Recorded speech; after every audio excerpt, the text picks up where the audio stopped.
테니스도 그렇고 또 골프도 그렇지만 탁구의 경우에도 폼은 굉장히 엉성하고 기본기는 잘 안 되어 있는 사람인데 아주 운동신경이 뛰어나고 순발력이 탁월해서 시합을 하면 꼭 이기는 사람이 있습니다.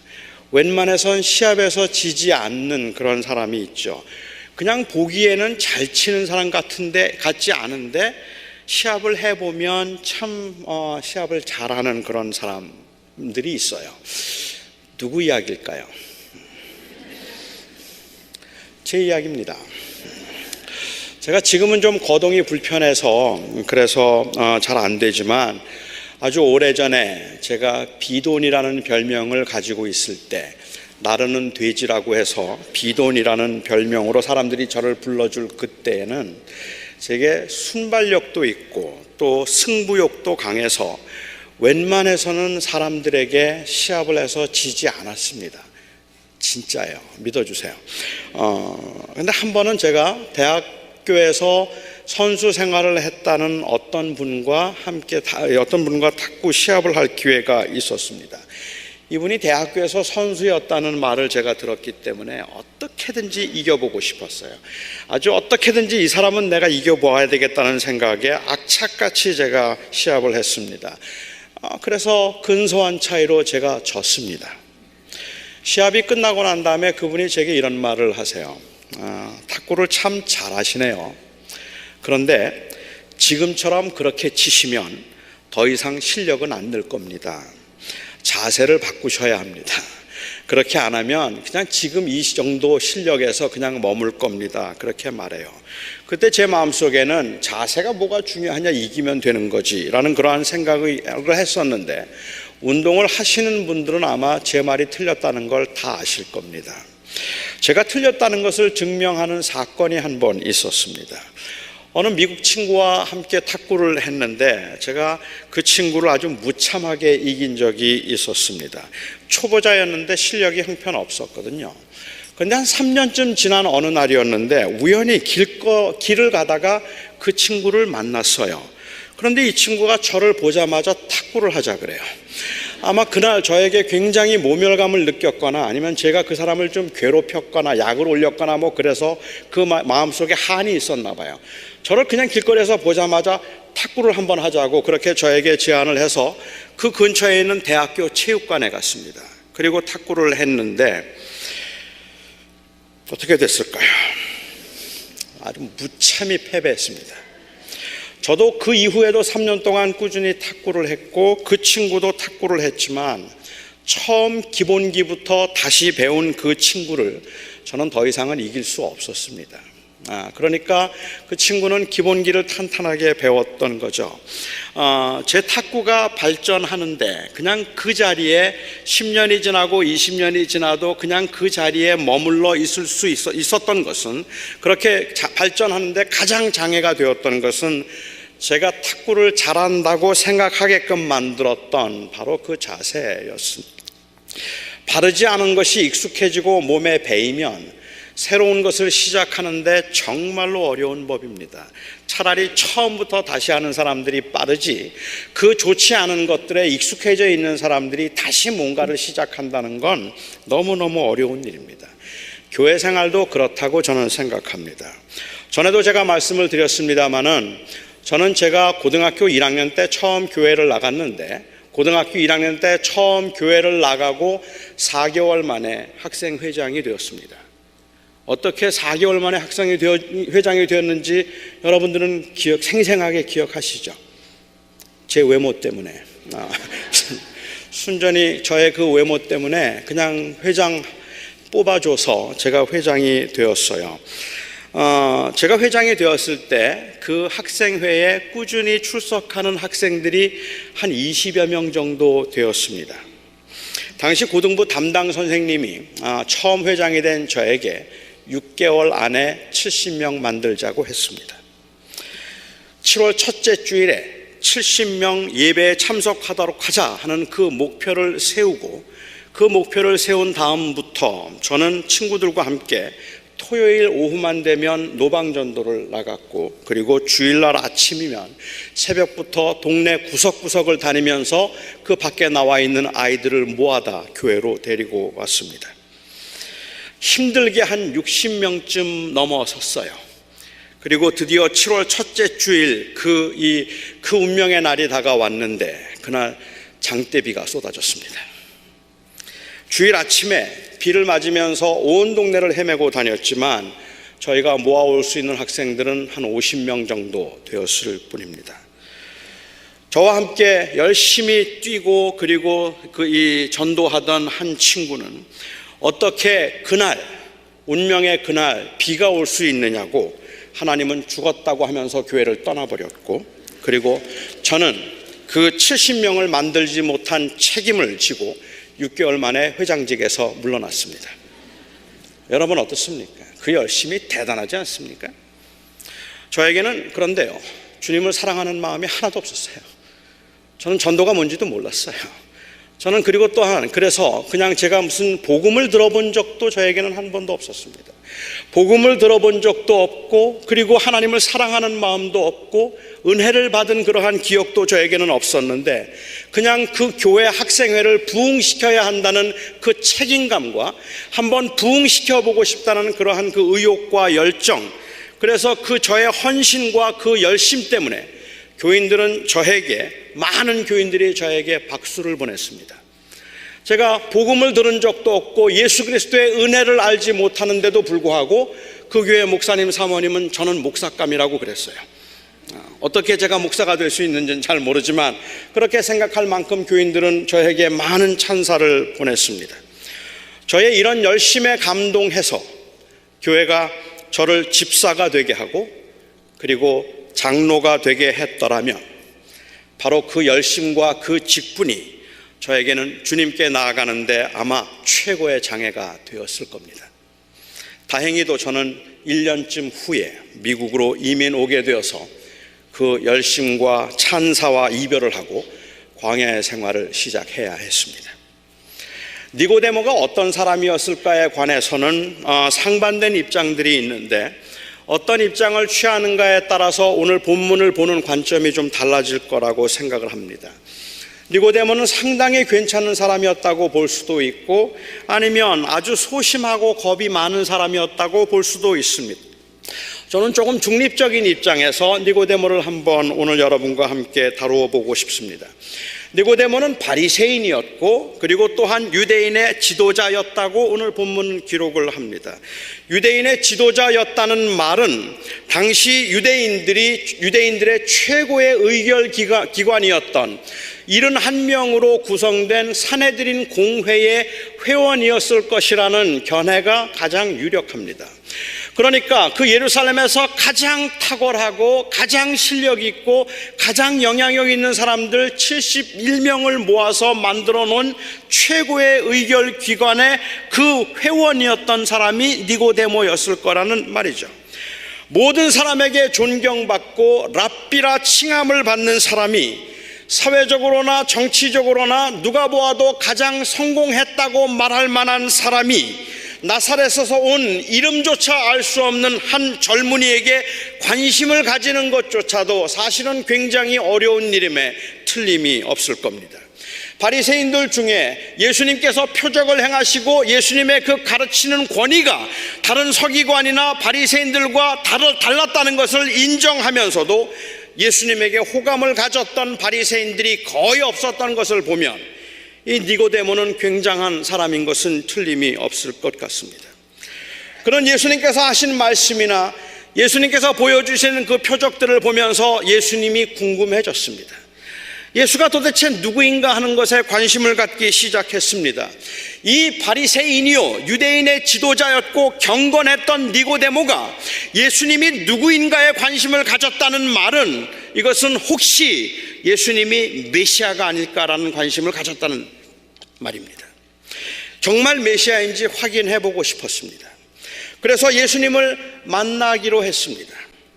이런 결정을 해서 예수님을 한번 만나서 그가 메시아인지 아닌지 내가 한번 확인해 보아야 되겠다라는 이런 결정을 하는 데 있어서 정말로 우리가 먼저 넘어야 되는 것은 바로 이 안전지대를 벗어나는 것입니다. 안전지대를 벗어날 수 있는 열심이 필요하다는 말이죠. 누군가를 찾아간다는 건 굉장히 귀찮은 일입니다. 왜냐하면 일상에서 벗어나는 일들은 다 귀찮은 일이기 때문에 그렇습니다.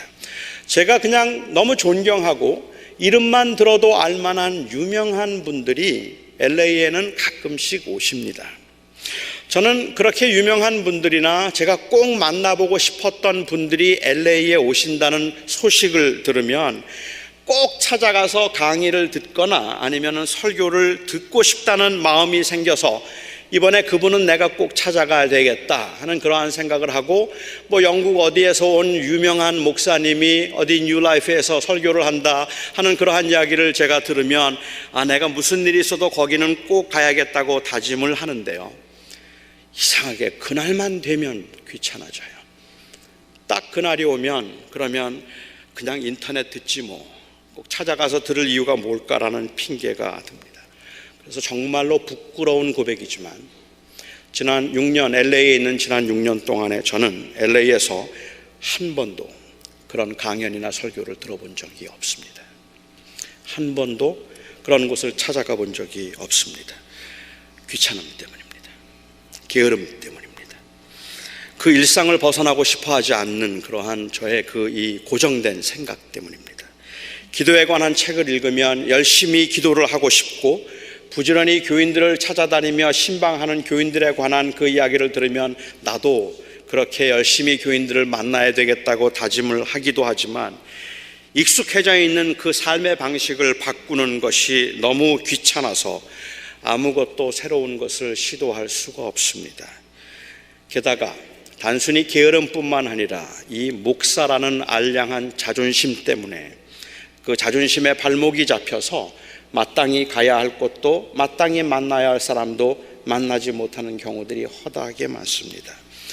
니고데모는 아마도 훨씬 더 심각했을 겁니다. 단순히 귀찮아서 뿐만 아니라 유대 지도자로서의 자존심, 다른 바리새인들로부터 받을 수 있는 그 사회적 압박, 사람들의 시선, 그리고 그 후에 들리게 될 여러 후문과 소문들, 이런 것들은 예수님을 찾아가는데 아주 치명적인 걸림이 되는 일들인데, 이런 걸림이 되는 게 너무 많았을 거예요. 그런 사회적 지위나 학문적 지식이 그에게 장애가 될 수 있음에도 그는 예수님을 찾아왔습니다. 저는 그래서 니고데모는 대단한 열정을 가지고 있는, 그리고 굉장히 진실한 사람이었을 것이라고 생각합니다. 그런데 그가 밤에 찾아왔습니다. 사실 니고데모가 왜 밤에 찾아왔는지는 우리가 알 길이 없습니다. 낮에 너무 바빠서 밤에 찾아왔을 수도 있겠고, 사람들의 시선이 두려워서 밤에 찾아왔을 수도 있습니다. 아니면 예수님이 너무 바빴기 때문에 예수님이 한가한 시간을 찾다가 모든 사람들이 다 가고 난 한가한 시간에 예수님을 밤중에 찾아온 것일 수도 있습니다. 이 사건을 너무 우화적으로 해석을 해서 그가 밤에 찾아왔다는 것은 니고데모의 영적인 상태가 어두운 밤과 같았는데, 그런 어두운 밤과 같은 영적인 상태에서 예수님을 찾아온 것이라는 의미로 해석하는 것은 제가 보기에는 지나친 비약이라고 생각이 되고, 그렇다고 요한은 요한복음에서 언제나 장소와 때, 시간을 말하는 것도 아니고, 요한복음에서는 특별히 밤이 어떤 영적인 상징을 의미하는 경우들이 종종 있었다는 것을 염두에 두고 보면 밤에 왔으니까 밤에 온 것이지 라고 이렇게 지나치게 단순화시키는 것도 조금 애석하다는 생각이 듭니다. 그가 밤에 왔음을 강조하는 것은 어떤 의미가 있겠는데, 그냥 저는 정확히는 모르지만 니고데모가 사람들의 시선을 의식했기 때문에 그가 밤에 왔을 것이라고 생각을 합니다. 하지만 그럼에도 불구하고 그가 예수님을 찾아올 수 있었던 것은 굉장한 용기입니다. 그리고는 그가 찾아와서 정말로 용기 있는 고백을 합니다. 그 사내들인 공회 회원이요, 유대인의 지도자요, 랍비라 칭함을 받고 있는 모든 사람들에게 존경을 받는 탁월한 학식과 아주 그리고 훌륭한 종교성을 가지고 있는 이 니고데모가 아무것도 아닌 나사렛 출신의 한 젊은이를 찾아와서 그에게 말하기를, 나는 당신이 사이비가 아니라고 생각합니다. 당신은 하나님께로부터 온 것이 틀림없다고 생각을 하는데, 당신이 하는 말이나 아니면 당신이 하는 표적들은 아무나 행할 수 있는 것이 아니기 때문에 하나님께로부터 온 메시아일 것 같다고 나는 생각합니다. 당신이 하는 말, 그리고 당신이 보여주는 표적들은 정말로 메시아로서의 표적이 맞다고 생각되고 대단하다 생각되는데, 당신 도대체 누구요? 이걸 묻고 있는 겁니다. 당신 누구요? 메시아를 기다리고 있던 이 경건한 유대인으로서 예수님의 말씀과 행적을 보면서 당신이 정말 메시아 맞습니까? 당신 메시아죠? 하고 그렇게 묻고 있는 겁니다. 무화과 나무 아래에서 기도하던 나다나엘을 보면서, 기도하던 그를 보면서 메시아를 기다리고 있던 그의 열심에 간사함이 없는 진실한 사람이라고 했던 이 나다나엘처럼 예수님의 오심을, 아니 메시아의 오심을 그렇게 기다리고 있던 니고데모가 아주 정직하게 예수님이 행하시는 일들을 보면서 저것은 메시아가 하는 일일 거라고 생각하고 당신 메시아입니까? 하고 그렇게 찾아와 묻고 있는 겁니다. 그런데 그에게 예수님께서 하신 대답이 너무 뜻밖의, 그리고 너무 난해한 대답이었습니다.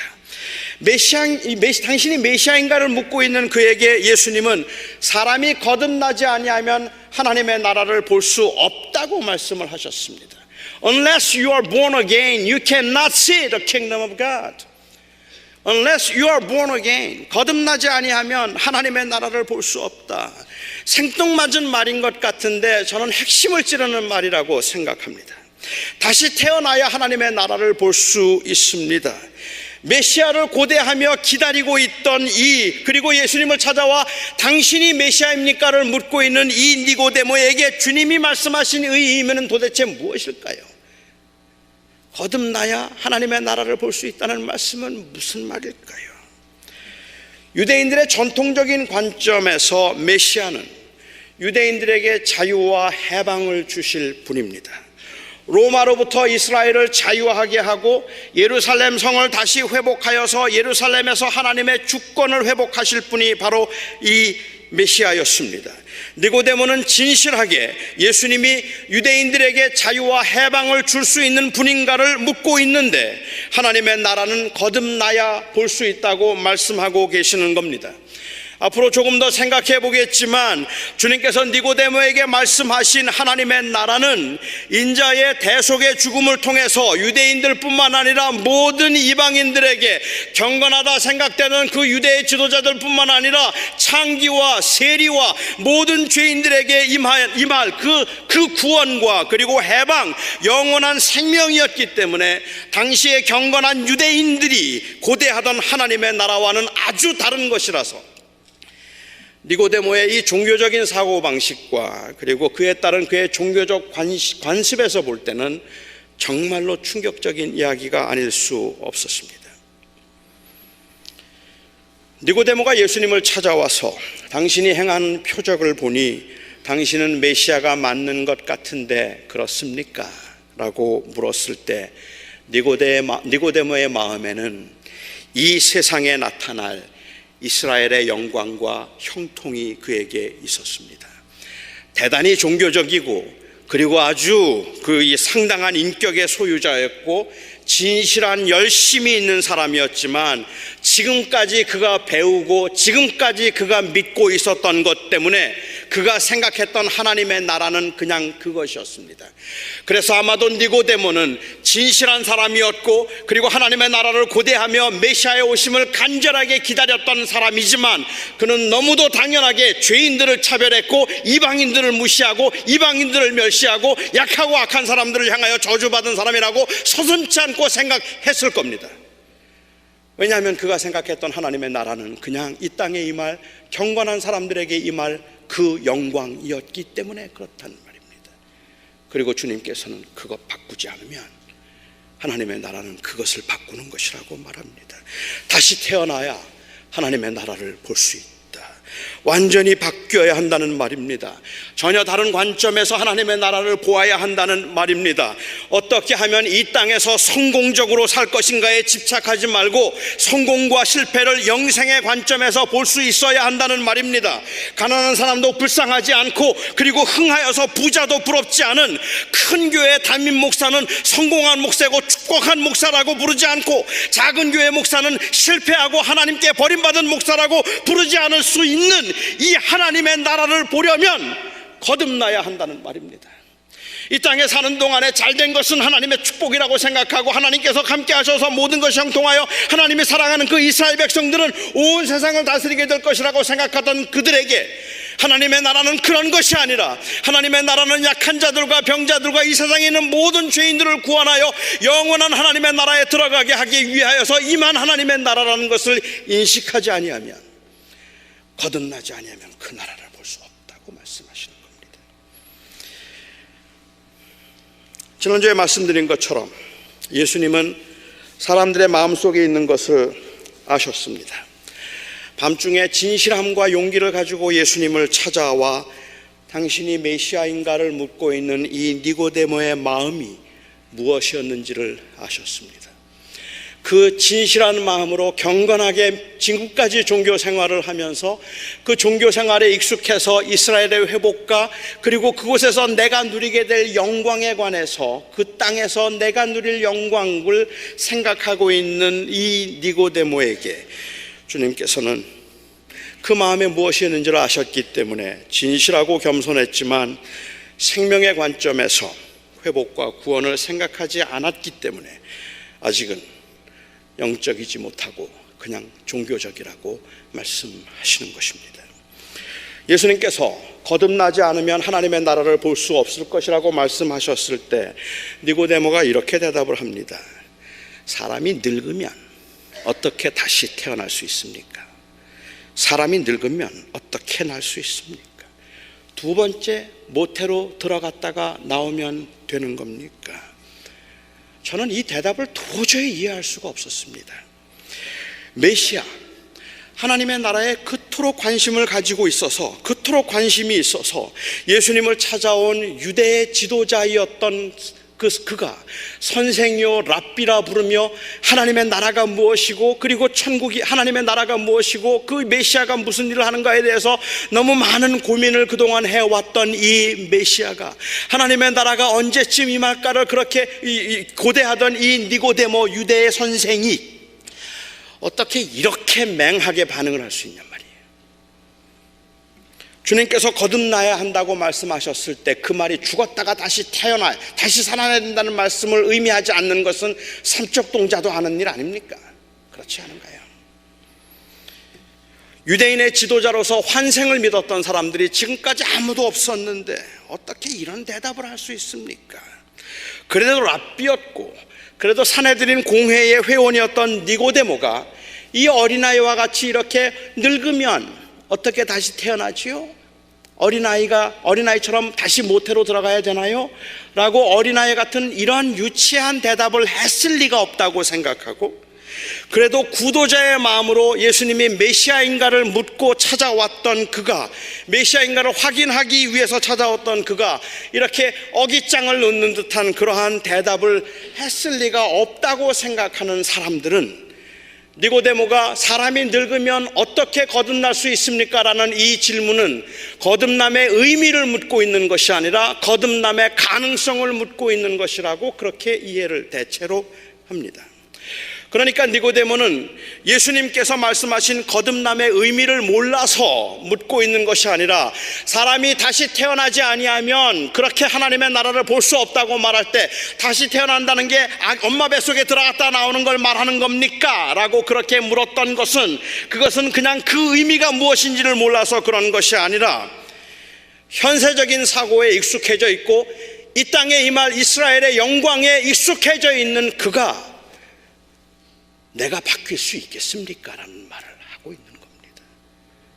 사람이 늙으면 어떻게 다시 달라질 수 있습니까? 이 세상에 살면서 눈에 보이는 것들에 익숙해져 있는 사람들이 어떻게 이 세상살이를 초월할 수 있겠는가를 묻는 말이기도 하고, 우리가 지금까지 이 하나님의 나라가 이 땅에 임하기를, 그래서 하나님의 나라를 통하여서 우리 이스라엘 백성들이, 언약의 백성들이 회복되어서 천하를 다스리게 되는 그 날을 우리는 지금까지 믿고 살아왔는데 이 믿음이 잘못됐단 말입니까? 지금 이거를 포기해야 된다는 말입니까?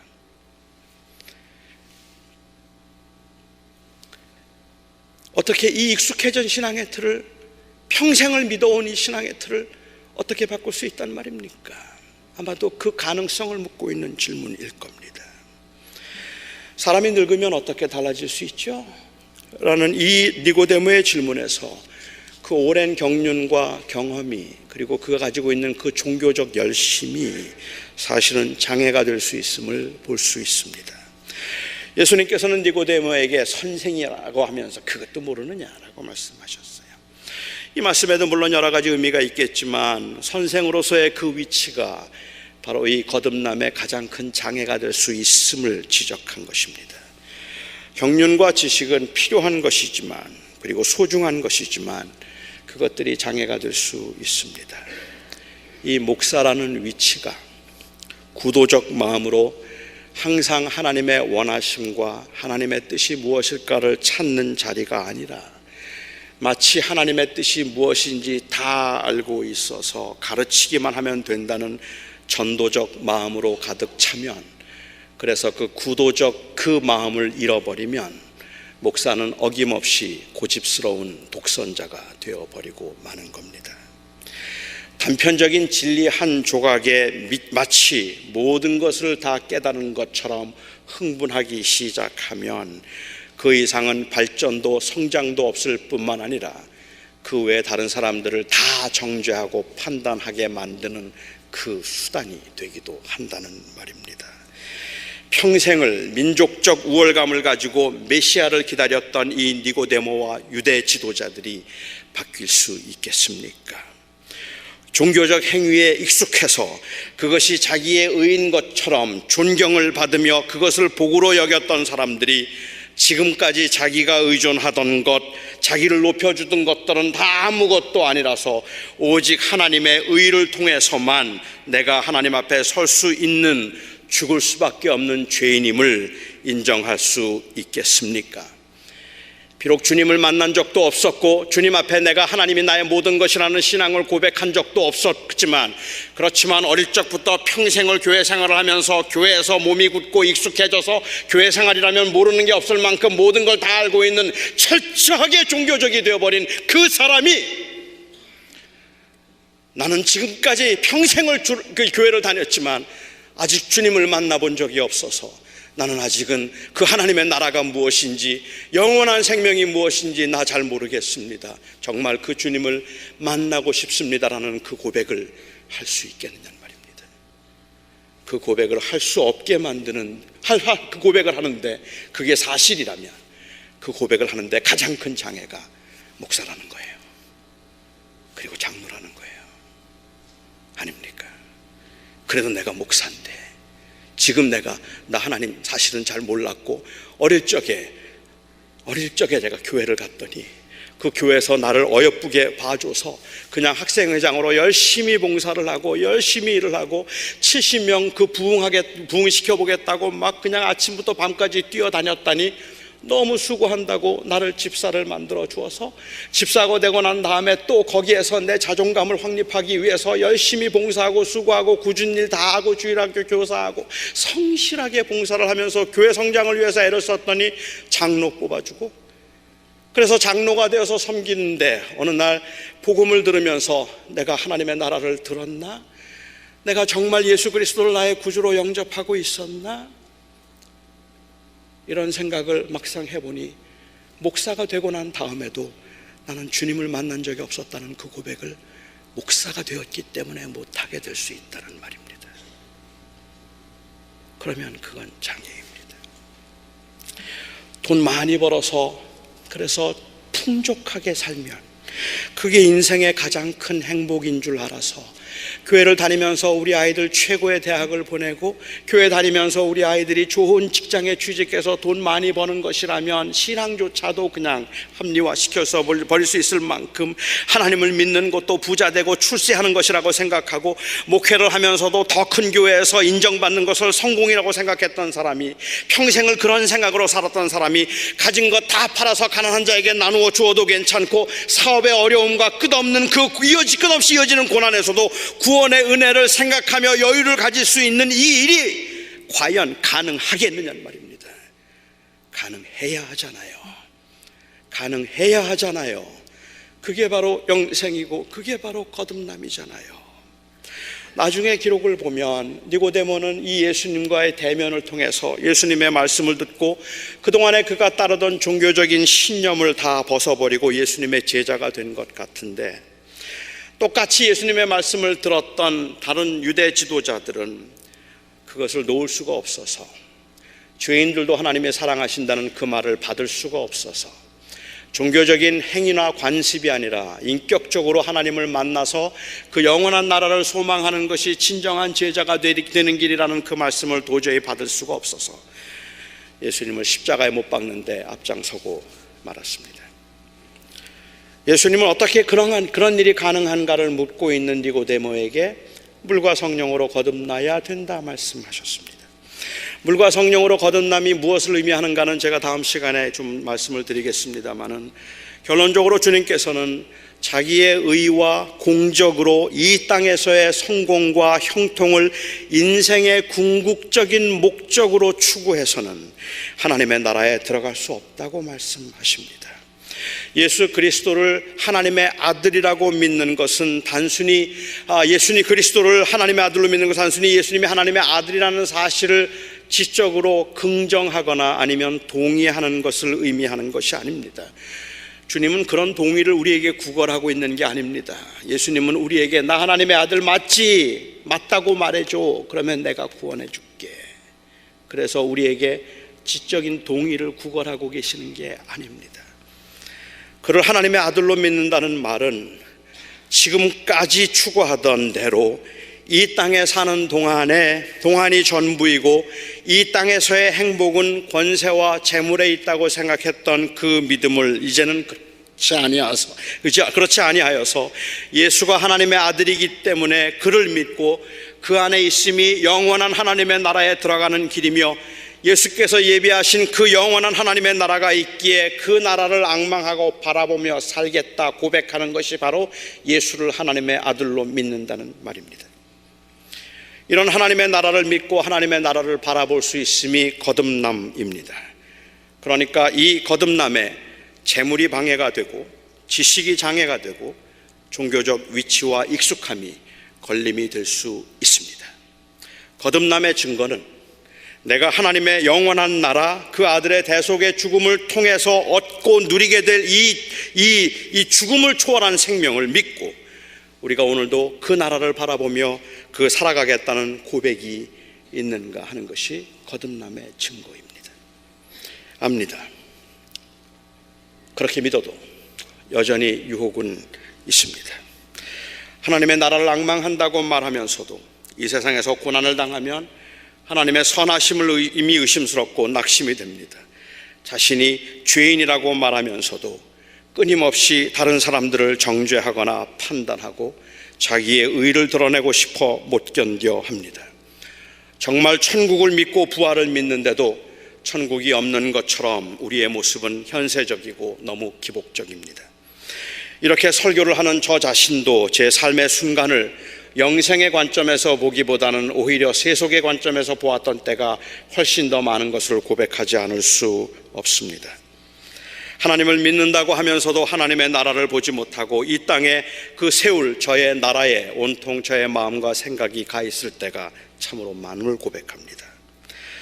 그렇지만 그 모습은 당연한 모습이 아니라 안타까운 모습입니다. 우리가 체념하고 주저앉아서 사람은 다 그렇거니라고 생각하고 그냥 그렇게 누리며 살아갈 모습이 아니라 끝까지 우리가 싸워야 할 모습입니다. 왜냐하면 우리는 진실로 영생이 있음을 믿기 때문입니다. 인정받고 싶고 누리고 싶은 욕망으로 목회를 하면서 다른 어떤 것보다도 천국, 영생, 나는 그런 것들은 차후에 내가 예수를 믿었기 때문에 들어갈 수 있다고 생각하지만 지금 내가 이곳에 사는 동안에는 한길교회 목회하는 동안에는 내가 조금 더 편안하게 목회할 수 있고 조금 더 인정받으면서 목회할 수 있고 한길교회뿐만 아니라 전 세계에서 나를 인정해 줄 수 있는 그러한 탁월한 설교자요 그리고 또한 지도자가 되어서 많은 사람들의 부러움과 찬사와 존경을 받으며 한번 멋들어지게 그리고 부족함 없이 이 인생을 한번 살아봐야 되겠다 생각을 하고 그렇게 되지 못할 때마다 좌절하고 그렇게 되지 못할 때마다 사람들을 원망하면서 사람은 어차피 다 그런 거라고 목사도 사람이니까 목사도 어쩔 수 없는 것이라고 그러한 그 연약을 합리화시킨 채 여전히 세속적인 욕망을 제가 추구하고 살아간다면 여러분들은 저를 목사라고 보시겠습니까? 여러분들은 저를 제대로 된 사람이라고 보시겠습니까? 그렇지 않을 겁니다. 그러면 여러분들은 어떻습니까? 여러분들은 그래도 됩니까? 목사는 그러면 안 되지만 여러분들은 그래도 됩니까? 이 땅에 살면서 영원한 그 하나님의 나라를 바라보는 것이 우리의 소망임에도 불구하고 하나님의 나라가 없는 것처럼 세상에서 그냥 비교하고 그리고 세상에서 모든 것들을 소유하려고 하고 내 마음대로 되지 않으면 원망하고 불평하고 그래서 사람들을 판단하고 정죄하고 끝없이 미워하면서도 사람은 다 그런 거라고 하지만 난 천국 갈 수 있다고 그냥 그렇게 생각하고 체념한 채 세상을 살아가도 되겠습니까? 저도 그러면 안 되고 여러분도 그러면 안 돼요. 그래서 우리에게는 이 싸움이 있는 겁니다. 그래서 우리에게는 이 고백에 대한 이 고백을 다짐하고 또 확인함이 필요하다는 말입니다. 우리는 살아계신 하나님 앞에 설 날이 있음을 그리고 그 하나님의 다스리심이 충만하여서 참으로 행복할 그 나라가 있음을 우리는 믿습니다. 우리는 영생을 믿습니다. 그래서 우리가 거듭났습니다. 그 믿음으로 이제 다시 한번 우리의 삶을 돌아보며 일어날 수 있기를 바랍니다. 기도하겠습니다. 자비로우신 아버지 하나님, 진실했지만 정직했지만 그리고 열심히 있었지만 주님을 찾아와서 당신이 메시아가 맞습니까? 라고 물었던 그 니고데모의 마음에 있는 것을 아시고 거듭나지 않으면 하나님의 나라 볼 수 없다 말씀하셨던 주님, 니고데모가 가지고 있는 그 세속적이고 그리고 그 민족적인 생각, 그 종교적인 그 모습만으로는 결코 하나님의 나라를 볼 수 없다고 말씀하신 그 주님의 의미, 하신 말씀의 의미가 무엇일까를 오늘 저희는 함께 깊이 생각해 보았습니다.